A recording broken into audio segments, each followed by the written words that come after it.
Clean code must not have any compiler warnings, as these indicate that something needs to be fixed. Like this one. Hiding a member of the base class is clearly a code smell which needs to be fixed. By the way, code producing such a warning even violates one of the solid principles. Do you know which one? Leave a comment below the video. But these days there are not only classic compiler warnings helping with the clean code, there are also static code analyzers producing such warnings. Like this one. This is obviously not really a bug, but it makes it harder for the users of the API to figure out how to fix the warning. And for that reason it may never be fixed at all, which results in code which is less clean than it could be. Notice that in .NET, by default, only a minimal set of static code analyzers is enabled. So the first thing you want to do in your project is adding this property, analyzers mode, and set it at least to recommended. You can also set it to all if you want.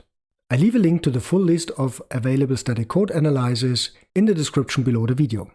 So how do we ensure that the project stays clean right from the beginning or once we have cleaned it up from all the warnings? The property you definitely want to set is treat warnings as error and set it to true. This causes that all the warnings, whether they are from the compiler or from the static code analyzers, will be treated as errors. And that means if any of those warnings occur, the build will fail, and that forces us to immediately fix those violations. But as with every good rule, there are some valid exceptions. Like this one.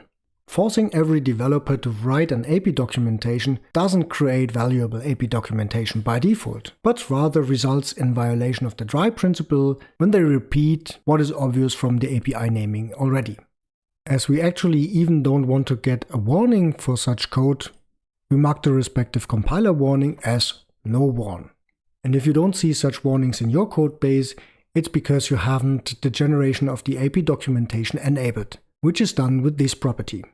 There's one more case which we don't want to treat as error, which are obsolete warnings. Obviously, obsolete warnings should not be treated as error because the idea of marking an API as obsolete is to give time to the user of the API to migrate to a new API.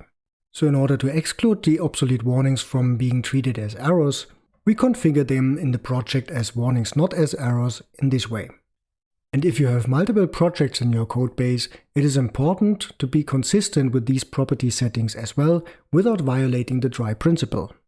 The simple solution to achieve that is creating a directory build props file in the root of the source tree and move all the property settings to this file. It will automatically be picked up by MS-Build and so ensure consistency across the different projects. And with this setup, you can ensure that your code remains clean with respect to compiler and static code analyzer warnings. Did you like that clean code tip? Then check out this playlist for more. See you in the next video.